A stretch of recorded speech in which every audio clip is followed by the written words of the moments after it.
I'm Petrus, and welcome to WorldView. WorldView is a podcast where we explore everyone's perspectives on all things that can broaden our worldview. If you've watched some of our content so far and liked it, please consider liking this video, subscribing, and donating on Patreon. Today we're talking with Professor Pierre De Vos. The professor teaches constitutional law at the University of Cape Town Law Faculty, where he serves as the head of the Department of Public Law and as the Claude Leon Foundation Chair in Constitutional Governance. He holds numerous degrees, like an LLB from Stellenbosch University and an LLM from Colombia University in New York. The professor also writes a blog on social and political issues from a constitutional law perspective, which is widely read and quoted, and is the co-editor of the book South African Constitutional Law in Context. Professor, welcome to the show. Thank you. Professor, we wanted to know, you grew up as a gay man, a publicly gay man. You came out. And in the era that you grew up, did you experience any clear forms of discrimination? Well, when I was growing up, I grew up in Polokwane, what used to be called Pietersburg, which was it was even more conservative than the rest of South Africa, or reactionary. And the idea of coming out of the closet for being gay was preposterous. I mean, I didn't even admit to myself that I was gay when I was at school, because if I did, and if I came out, I would probably have faced serious consequences, including being physically assaulted. Yes. So in that sense, I didn't face discrimination because I hid who I was. When I did come out in the early 90s, of course, I experienced the kind of subtle discrimination that many Black South Africans are so familiar with, where you're not included. There's an office braai, and you're not asked to come along, and so on. Mm-hmm. But luckily, mostly because I work at universities, and it's been a good environment, and the kind of friends and family I have, in that context, I have not really experienced discrimination. Maybe the one time when it was a little bit awkward was I went with my then partner, who was a ballet dancer. We went to the mall, the Tiger Valley Mall, and we held hands. And there were a few people who shouted at us and in disgust. What year was this? That was in the late 1990s. Wow. Okay. So it's not recently, but yeah. So yeah, but it's also not that long ago. Yeah. Now afterwards we sort of joked and said we didn't know whether they were shouting at us because one of us was white and the other black, or whether it was because we two men holding hands. Yeah. By the way, I just wanted to get some more clarity. What type of pressures or stigmas existed when you grew up that made it almost known to you at that point that if you were to come out, or if you were to deny it even to yourself, that it would be a bad idea? Because you obviously had to know that some sort of stigma had to exist for you to know that it was a bad idea. So firstly, there was just prejudice in society. Profoundly influenced by religious beliefs, especially in the Dutch Reformed Church, where any kind of things that is not a marriage and procreation within the marriage is an abomination. And of course, it was a criminal offense for two men to have sex. So you could be arrested and imprisoned if you had sex with another man until 98, when the Constitutional Court declared that provision unconstitutional. It was still a criminal offense. Wow. Okay, that's actually a lot later than I thought it was. I wasn't aware of that. I mean, this, like, if for some of us at least, this has been an issue that's completely been, I don't want to say eradicated because the prejudice still very much exists, but in terms of a legal environment, this has been demolished in a lot of countries, which is a very positive thing. But it doesn't mean that it doesn't still exist. I mean, we have gay rights issues in countries like Poland and Russia, where the government actually passes so-called anti-gay laws. What's your opinion on that? Yes, so obviously in some parts of the world that in Europe and so on, and many other places, the government often passes legislation or makes statements, anti-LGBTQ statements. Sometimes it is because the population share that prejudice. Sometimes the government exploits this to try and legitimize themselves and protect themselves. So you get a kind of enemy, and then you wave the flag against that enemy. So I think, I mean, I don't know enough about Poland and Russia to really say, but I think one possibility is that the governments of the day is exploiting this to build up nationalistic fervor, having an enemy, because if there's an enemy, then everybody goes together, as we say in Afrikaans, in die laar, hulle trek saam, they come together, and that's probably something like that is happening in those countries. But it also shows that one cannot have a stereotype to say that it is in some parts of the world there's always acceptance and celebration of difference, and in other parts not. It really depends from country to country, whether it's Europe or Africa or wherever. It's an extremely interesting perspective that it's actually a form of scapegoatism. It's like, it's okay, this is a group that we can easily target because they're normally a minority group in terms of the way to consolidate power. You've mentioned, sorry, yes, you wanted to respond to that? No, I wanted to say, I think in South Africa, xenophobia is that scapegoating. Right. I mean, it doesn't mean people do not really believe that there's a problem with foreigners, but it is used and exploited by the politicians to try and justify their own failures or hide their own failures. Okay, that's also really important. It's a good analogy to couple to connect those two rather.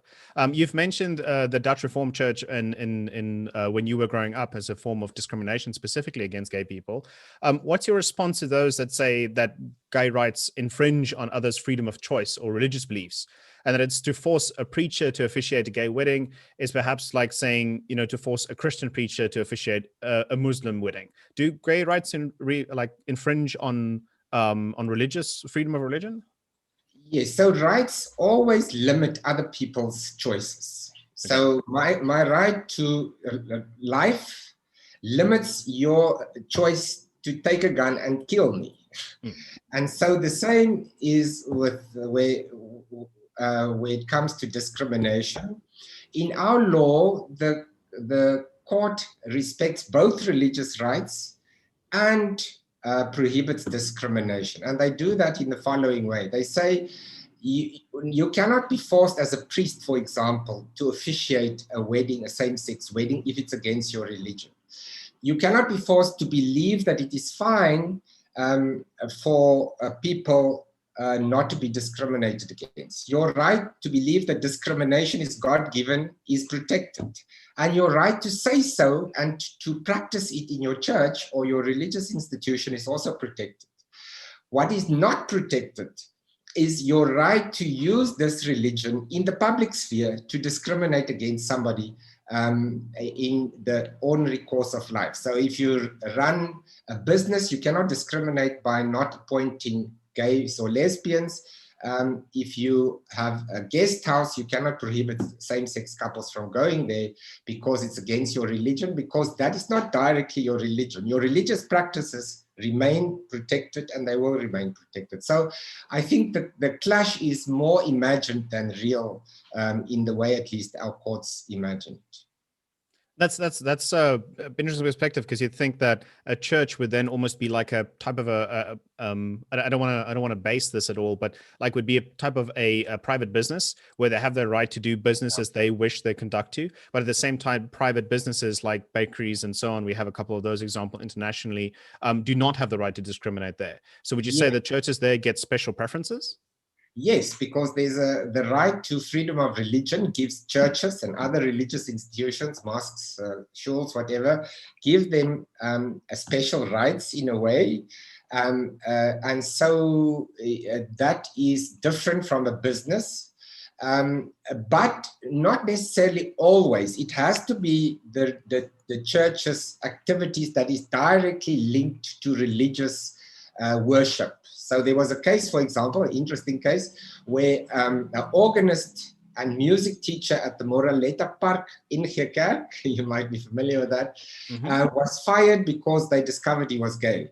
And the court said this was discrimination because being a musician and a music teacher is not a religious activity, so that is not protected. If he was the minister, it would have been fine to fire him, but not the organist. because the organist is basically, if you like the gardener or the administrator, whatever, it's not a religious task, so you can not discriminate and justify it through your religious beliefs. It is a bit of a fine line to walk in that regard, and the way that the law enacts that is actually quite specific and tries to ensure people's religious freedom at the same time also people's individual freedom as working people. I wanted to pivot that to say that pivot in the way that, you know, as churches sometimes create an environment, and I don't want to bash on churches because I know there's a lot of very inclusive churches, but there is a possibility that certain communities governed by certain groups or principles, ideals, tend to like gather into a specific group, and then that group pushes for more independence within their group. And this is loosely connected to the situation we currently have, where a lot of micronations, either or connections, parts of nations, are trying to look to more independence within their own environment, like Brittany in France and Catalonia in Spain, and of course the Cape in South Africa. There's a growing secession movement rather, from the rest of South Africa. What's your opinion there in terms of the legality of a secession movement from, for example, the Western and like Northern Cape to the rest of the country? Okay, so firstly, whether it's a growing movement, I'm not sure there's evidence for that, but it's neither here nor there. I know the people who are fervent supporters of the independence of the Cape gets very cross with me because they don't like the law and the facts. But the fact is that legally, there's no provision in the South African Constitution to allow for secession of one part of the country from another. People who advocate secession, independence, whatever you want to call it, refer to section, I forgot now, 200 and something, which says that it is possible for Parliament to accept and pass legislation that would allow separate groups to have some form of self-determination within the existing boundaries of South Africa. Okay, so that last part they're missing. It's not a right, it is for Parliament to decide. They will never decide this because the Parliament is not going to make such a law that is going to give people rights in an independent or separate state, and it is within the boundaries of the country. So the argument that you can have a referendum, the referendum is going to change everything. A referendum is not legally binding. It has political impact, but it needs to have political impact not in the Western Cape, but in the whole country, because it's the national parliament who's going to decide on this. They're not going to decide on this in the next 50 or 100 years. Who knows what happens in 500 years, but for the moment, that is not going to happen. We already have a quasi-federal system. So that's why each province has its own government.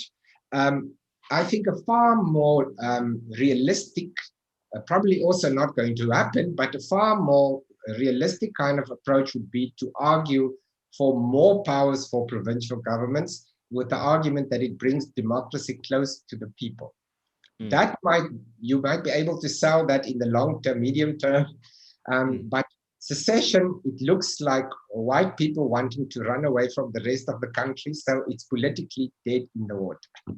Okay, yeah. No, that's a very, very straight and good answer. Also legally bound in terms of what is allowed and what's made provision for. In other countries, there are lots of provisionary laws that allow certain groups or parts that merged in some part of history with the other to exist without it. But at one point in time, the Cape never really was seceded from South Africa as a whole.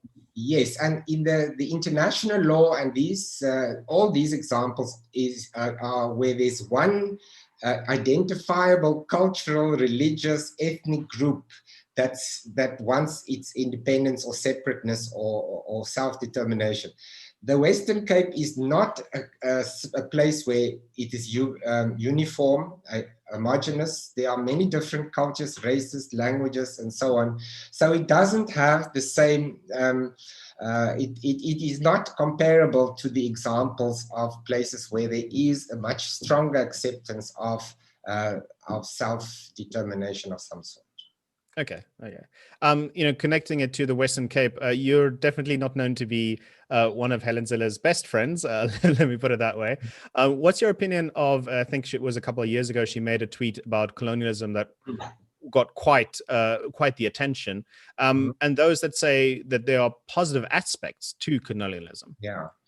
Okay, so this is I find it fascinating on many levels. Firstly, it's fascinating that somebody who's a politician, he used to be quite astute. And I mean, under her leadership, the DA actually grew quite significantly. It even started attracting a limited number of Black voters to it. That she would be so politically and catastrophically dumb, regardless. Before we get to whether it's defensible, it's alienating so many people from her party, and so it's just politically. Just because you think something is right, if you're a politician, you shouldn't always be stupid enough to say it out loud. Think it, but don't say it. So that's the first.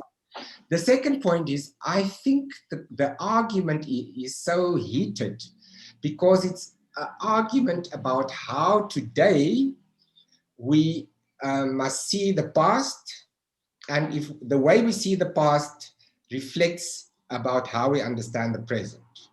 And so if you fight about colonialism, if you say that colonialism has something good happened because of it, then it must be understood as an argument that we cannot say that apartheid and colonialism and the white minority rule and so on, that it was necessarily as bad as people say today.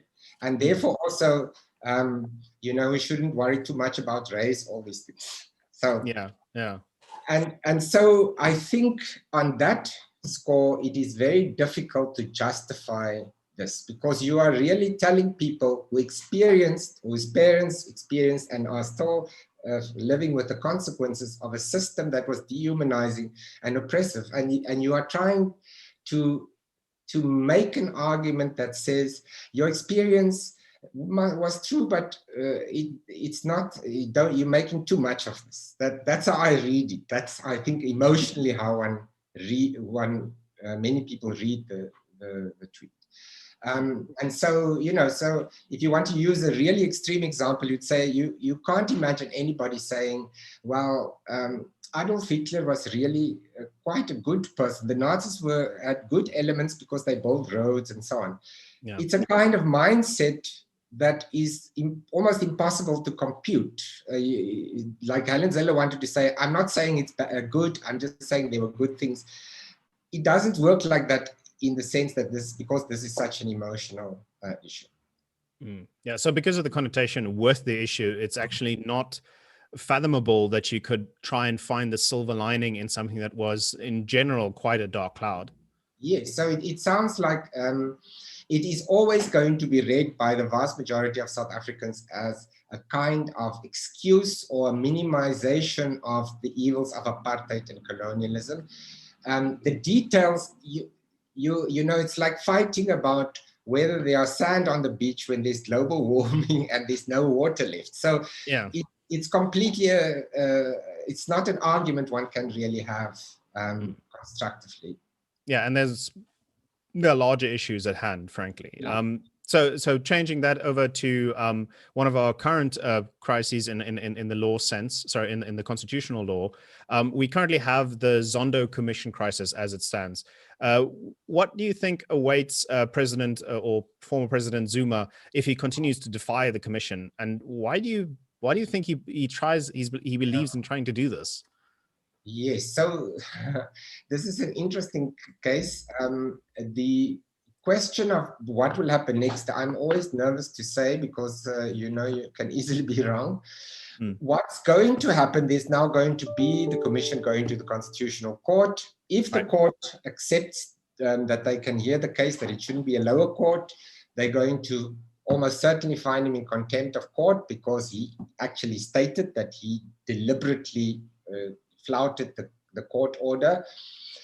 Then the interesting thing is, are they going to give him a suspended jail sentence? there's an option. I don't know how quick this would happen, but if the Zondo Commission is still going, they could give him an option of a jail sentence, suspended, unless he refuses to go back and testify. Yeah. So that's one option. Whether he will finally cave in if it comes to it, I really don't know. I saw somebody writing in the Business Day, I think, and said Jacob Zuma always hold out until the last moment, and then he gives in. I think this is slightly different. And the reason for this is going to your second question, and that is, here the purpose is not directly to not be prosecuted or whatever. It is a political, he's using legal arguments, very, very bad legal arguments, but he's using legal arguments to advance a political project. Okay. And the political project are all the people who hate Cyril Ramaphosa and all the people who want more access to the looting of funds in the state. And so what he's trying to do is he's trying to delegitimize the whole idea of state capture. He's trying to delegitimize the report that is going to come out, because the report is likely not to be very complimentary towards him. And him going to testify, unless he has earth-shattering actual testimony that actually deals with the claims and the evidence, the eyewitness testimony and so on of the other witnesses, he's not going to help himself. And so what he's trying to do, in my view at least, is trying to collapse the commission. Or if they cannot do that, he's trying to make sure that when the report comes out, he can say, I told you all along, it's a stitch up, there's no such thing as state capture, I was never implicated, the 42 people who identified the various ways in which I have been abusing my power and were corrupt, were all lying, and so on and so on. Yeah. So the interesting thing for me is to see to what extent this is going to be successful. At the time he was first prosecuted for corruption, I think he was quite successful in convincing many people and many powerful institutions and organizations to go with that narrative that he's being a victim. I'm very interested to see if the argument will get any traction now, that he's no longer the president and that his credibility is probably quite reduced because of the Guptas and so forth. Yeah. Pivoting that, not connecting it to President Zuma's trial specifically, but just more in general, do you feel that the South African judiciary plays a bit too much of a large role in our society, and that it's our reliance on it in terms of almost every case that we have politically, socially or so, that we try and take it to the judiciary to solve it, could perhaps, come back to haunt us in the future? Where interventionist courts, hold back a future government coalition or movement, perhaps. Yeah, so this is, it's in a way related to the Zuma matter, because if any court is dependent on its power and authority on whether it's accepted, whether the executive branch of government is going to enforce its decisions, respect its decisions, and the general public is going to go along or not going to make too much of a fuss because of the judgments that the courts have made. The courts have made quite many unpopular decisions, including declaring the death penalty unconstitutional in the early days and so on. But what the court now is faced is that it must be careful not to go too far. A clever court is one who is going to always try and act in a principled manner, but not unaware that they have to be careful and not unnecessarily just storm in like a bull in a china shop and give orders, because they are one of the branches of government and they're not the branch with the most power. In the South African context, what makes this very difficult for the court, the Constitutional Court in the first 15 years did this very well. It was actually quite deferential in some cases when it came to vulnerable groups and social justice issues, it was quite gung-ho. So it was good in that sense. Now the court intervenes more in these political kind of disputes because the political system is not really working. The Zondo Commission has heard in the last few weeks about how parliament accountability is not working. So what happens? Every person who is upset about some political decision run to the court. E-tolls, you run to the court. Jacob Zuma is not paying Kandla money, you run to the court. You are being expelled from the DA, Patricia De Lille, you run to the court. So it is a way of using the courts in a way because the system which is supposed to solve these problems are not working very well. The court is between a rock and a hard place because often our constitution is extremely expansive, so it gives them a lot of power to intervene. If they don't intervene, it might look like they are too scared to stand up for what is right. But it is inevitable that it will be entangled in political controversy, as has now happened with the order to compel Jacob Zuma to testify. Of course, inevitably, the people who lose a court case are the ones who are going to complain and say the judges are all biased, they corrupt, they this, they that. It's no different from any person who has been convicted of a criminal offense. They all say this. And so, but it's not good in the sense if these kind of accusations, factless as they are, if they get traction, it is going to be very bad for the judiciary and for their ability to have their authority respected in society. Do you think there's prevalence for people that, rush to the court to solve every issue that they come across? Do you think that's based in this very popular opinion that we have one of the best constitutional laws in the world?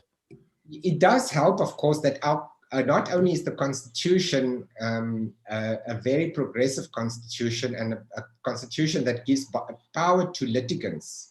In many ways, it subjects every decision by the executive to judicial scrutiny on the basis of rationality.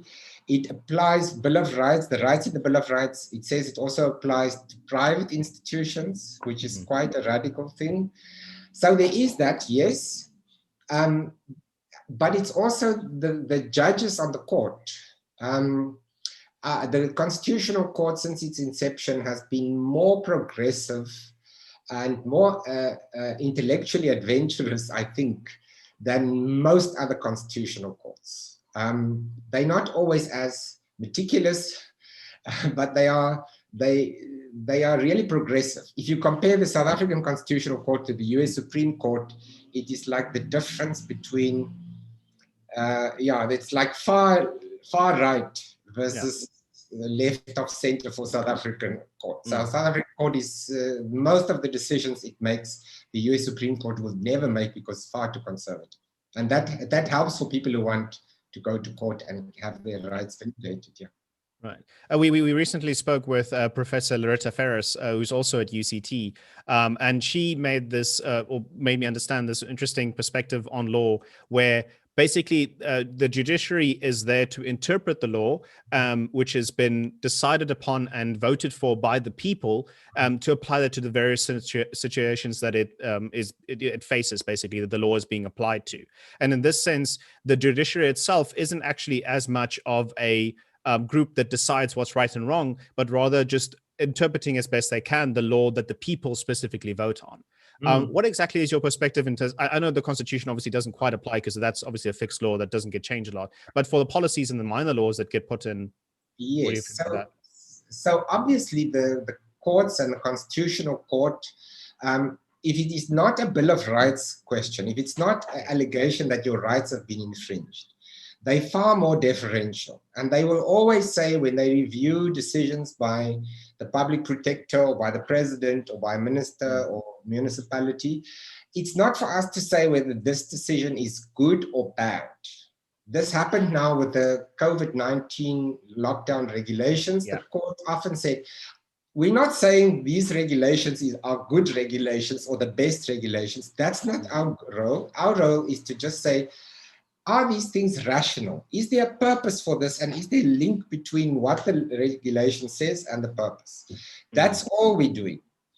So in that sense, yes, there is a limited role for the courts.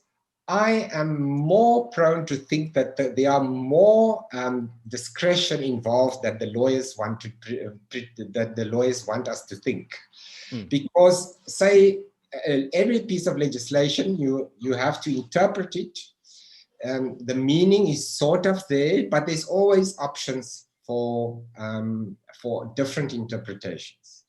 And so who the judges are, that's why I'm saying that our court is progressive, the US court is conservative. It makes a difference because you interpret the text slightly differently, and in many cases it can make a big difference. Some cases, the right-wing and left-wing judges will interpret it the same because the text is sort of very clear.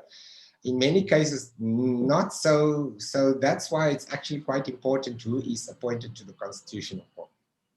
Yeah, very important in that regard. It's the comparison that you've made between the US and South Africa frequently in the discussion around the Constitution is something that's of particular interest to me, because I have this feeling or perspective, from a non-law practicing individual, that in the US, the public is quite focused on their constitutional rights and the amendments of the Constitution. That's constantly being used in almost every argument and so on. And in South Africa's past, it's not really been the case. People don't know the the Constitution very well, so they don't use it as much in the arguments, or they use it incorrectly, in which case they're very quickly put down by people that know what they're talking about.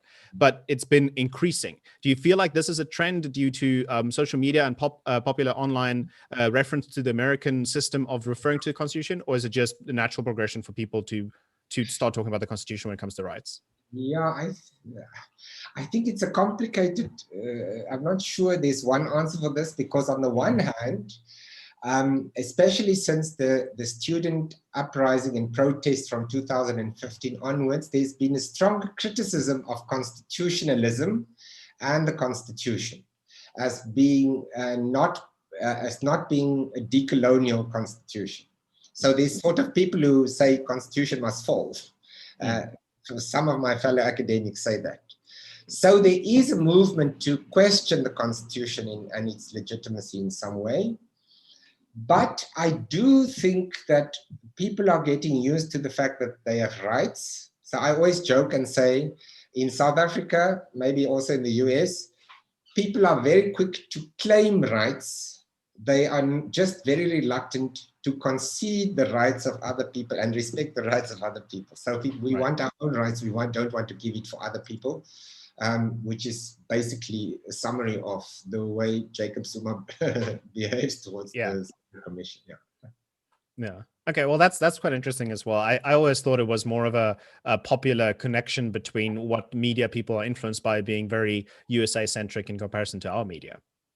Yeah, I don't know. I think in the sense of in the popular media among the elites, the people who are journalists and so on, I think the US is so discredited that it would be embarrassing to refer to the US. Right. Although indirectly, of course, a lot of the discourse, including some of the decolonial discourse, is imported directly from America. But people are a bit reluctant to refer to the US as any kind of example, because a month ago, I would have told you that it's close to a failed state. It looks like it's come through. Yeah. So changing that over to another very serious political issue that's obviously being embroiled in constitutional law that we had in South Africa is, of course, the expropriation without compensation bill that's currently and has been discussed for quite a while. What's your opinion on the practicality and constitutionality of that bill? I'll first say on the constitutionality, the Constitution says you cannot have deprivation of property without paying just compensation, and the just compensation you have to decide by looking at a list of factors. So in theory, it is possible to have a case where you're going to expropriate without paying any compensation if the property was not kept up by the owner, some building in Hillbrow, whatever, or one of those situations, or you got it in a piece of land from District 6 in a corrupt deal in 1965 or 1970.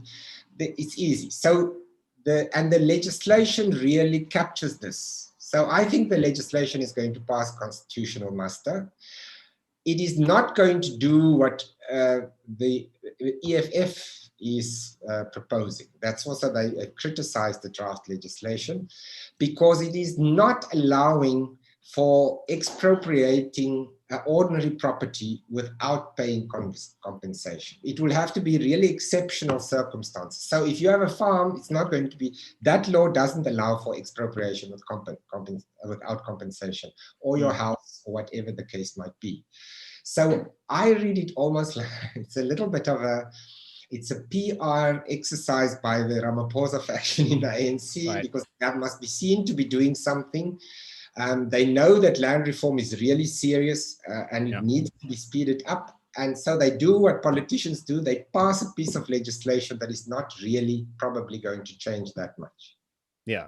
I mean, the popular fear, of course, is relating what's happening in our legal discussion at the moment with what happened in Zimbabwe, where I mean, you said this isn't going to happen to farms, but back there, I'm sure that some people felt it also wasn't going to happen to their farms, and at the end of the day, tons of farmers were exiled from the country and their land was simply taken. And I mean, that has its entire history and context connected to it. But what do you feel about the fears that are being propagated from that example on the farm owners and private property owners here in South Africa? Well, as you asked me earlier to predict the future, and I don't want to do that. Yeah. What I will say is I'm always uncomfortable with the comparison between South Africa and Zimbabwe because there are huge differences between the two countries. Firstly, there's economic differences. South Africa is a much bigger economy, so there's much more at stake if you crash the whole economy. And for me, this is important because politicians act in self-interest. So many politicians will potentially be catastrophically affected if they haven't stolen enough money and took it abroad, if the economy completely crashes and the system crashes. So it's a different dynamic than in Zimbabwe. Also, there is a relatively free media. There's a relatively active civil society. We have a court system that is, for the moment, quite credible and is quite strong. So there are many differences. So, of course, there's something can happen. A government can slowly, like the story of the frog in the pot, you turn up the heat until you are dead, but you didn't notice that you were boiling. So that is possible. But I'm not yet feeling warm because of these things that I've told you, that there are countervailing forces. It can change. And we are in a difficult position now because it might change quickly if the economy actually collapses, whether because of COVID or from Eskom imploding and not being able to pay its loans. And then it will be, then I would feel that they might be the stove might be on. So for the common person, the signals that we perhaps should be looking for in terms of what could actually realize this fear, is it specifically the performance of the economy, or what else? At what point should people start making direct action to counteract this type of possibility? One must always, I think one of the things for the question you asked a little bit earlier about going to the court, one of the reasons also why people do that is because it's much easier than actually doing something yourself, mobilizing, going out, grassroots mobilization, whatever. I think whether there's a threat or not, I think it's important for people who believe in democracy to be involved in some way and to participate in the democracy. So I think I'm fearful that because there's so much cynicism and the system is not always working, that people will give up on it. That is an invitation for the populace to come in and to capture the system. So I'll say, I think people should be participating in any way, but as long as the press is not muzzled, as long as civil society is not muzzled, and as long as the courts stay relatively independent and efficient, it's not going to be easy for populist or demagogues or anti-democratic forces to capture the whole system. Because even if they they might undermine it, but there's countervailing forces. So I'm sort of a glass half full. I'm not saying people things are perfect, but I think one must be a little bit careful not to have this Afro-pessimistic view that, oh, this is going to be the end of the world, because factually, it doesn't look like we have the same kind of system and conditions than, say, another country like Myanmar or Zimbabwe. Yeah. Those are good examples as well. So yeah, fight apathy, I think, is the important element there, and go vote if you really feel passionate about something, be involved in the discussion. It's all very, very practical examples. Or you don't really have to vote. You can also take part in politics in other ways, you know? Okay. So whether it's marches or organizing your street committee here in Sea Point or whatever your place might be. So changing that over, you have to correct me if I'm wrong here, but I was under the impression that you recently called for 100% inheritance tax. Is that true? I didn't call for that. I suggested that could be a possibility. I did say is, I think that people assume that inheritance is a normal, natural thing. And people do not understand that inheritance is sort of a symptom of inequality and how inequality is perpetuated. Some of the inheritance has nothing to do with the law. I mean, I inherited from my parents the ability to go to a relatively good school because I'm white, to go to a university, again, because I'm white. My parents helped me to get a car when I started working, you know. This is the kind of inheritance that the law doesn't touch. But when you die, your things go to other people. They didn't deserve this. They didn't work for it. They just put up with you and didn't kill you as their parent. Right. So I'm saying there's nothing obviously just or ethical about inheritance. So given that, my actual proposal would be something like the above a certain threshold, there should be a punishing tax on inheritance. So 80%. If you have more than 5 million, everything above 5 million, you pay 80% tax.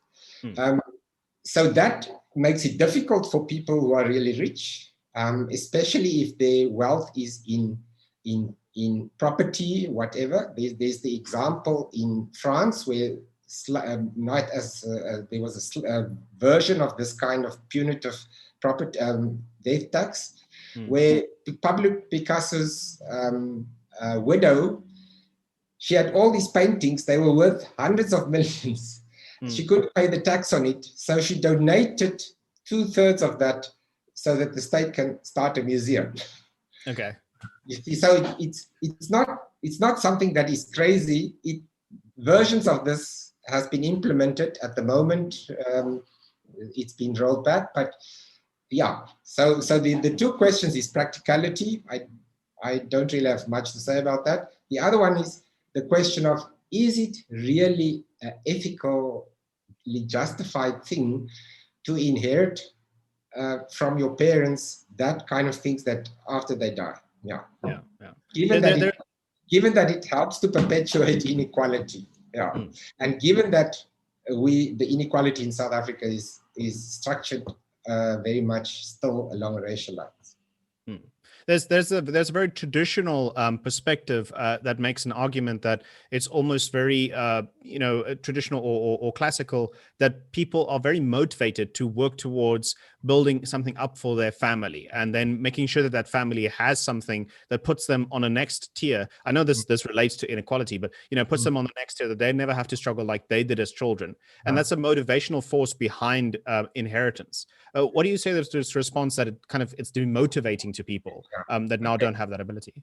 Okay, so I actually wrote something on my blog and did some research, and the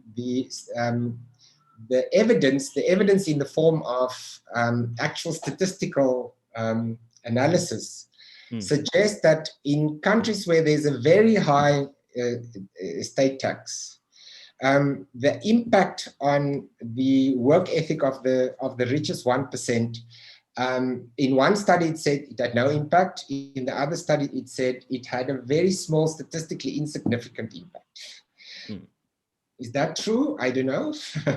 Right. But that's what the available studies say.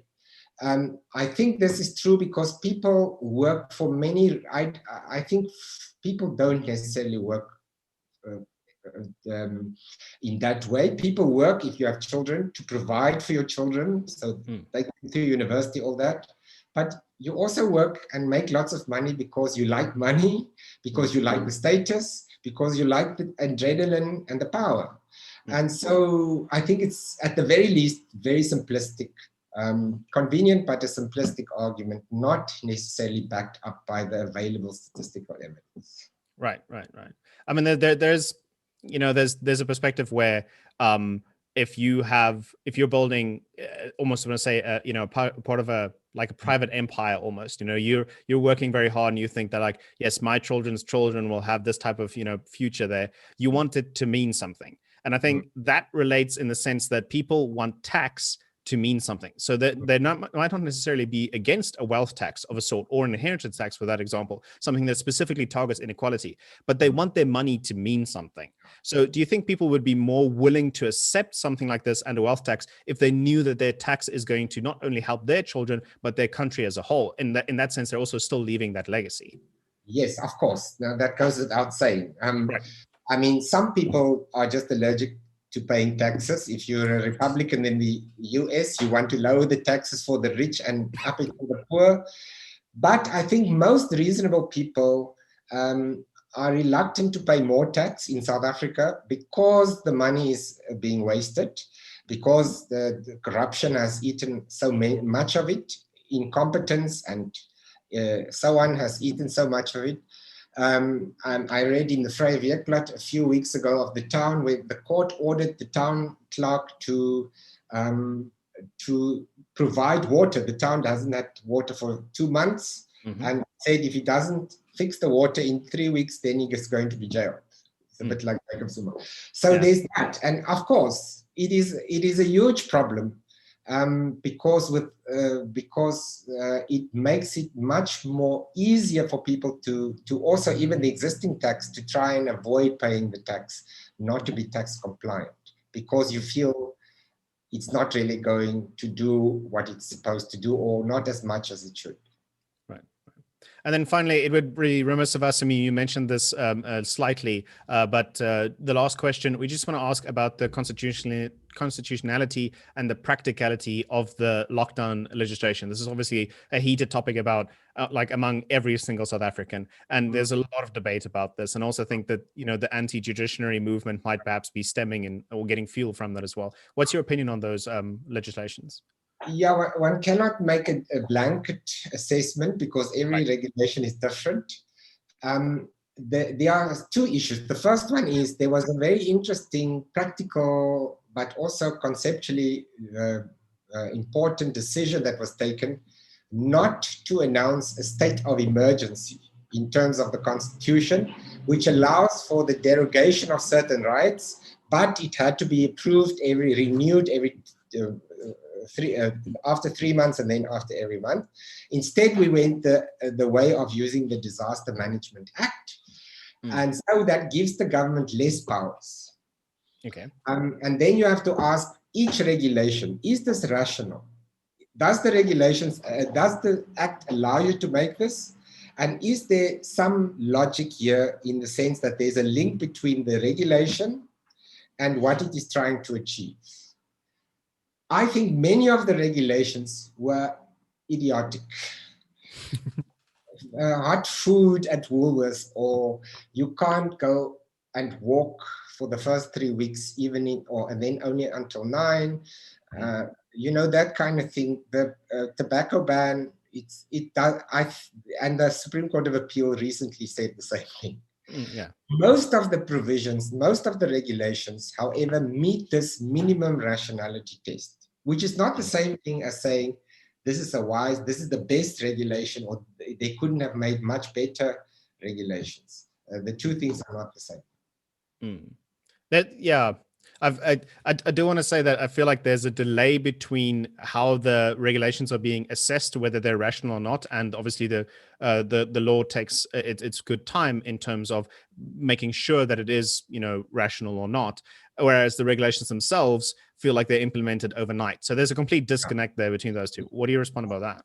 Yes, so there's the initial problem is firstly that because this is done in terms of the Disaster Management Act, there's not the constitutional requirements for consultation before they are implemented, which it would have been if it was legislation.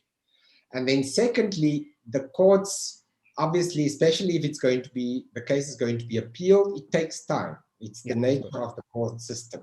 And so this is to be expected. And when there's a global pandemic, the courts are also going to be a little bit more respectful of the other branch of government, because they're going to say, we're not doctors. We haven't seen the figures. We're not going to second guess the government, even if we suspect that maybe they're getting it wrong here. So I think that's where we are at the moment. On appeal, like with the Supreme Court of Appeal judgment, its time has passed, and so they did declare some of the regulations which no longer exist. They declared them unconstitutional. Yeah, but it does feel like the damage has been done a bit in that regard, and how the response to that is being handled, I think, is something that South Africans might look to towards how much faith they put in future regulations of the type in similar scenarios. Yes, so this is government management, and so this is democracy. If you think the government, it's not the court's fault. The court, yes, can try and fix it, but it's the government's fault if you think they did wrong. And the party in government, you then have to decide, are you going to vote for them? Are you going to vote for another party? Are you going to organize against them and make a street committee for the EFF or the DA? That's the kind of active citizenship that I think is really important to take part in, although it can be a schlep and it's hard work, but I think it's important. Well, the things that are most worth are generally hard work, but I think that's a very positive and important message to end on. We want to thank you so much for talking to us. This has been incredibly insightful. I want to give you a last opportunity to add anything or plug anything you might like to say. No, I don't want to say anything. Thank you for having me on your podcast. It was nice chatting to you. Yeah, thank you so much. And to our viewers, if you've made it thus far in the video, you most definitely enjoyed it. If you want to share this type of incredibly informative discussions that help give people perspectives that can broaden their worldview, please consider liking and sharing this. This not only help the channel, but it also helps the discussion, which Professor said is the most important part that should be had. So for that, thank you for watching. This has been WorldView.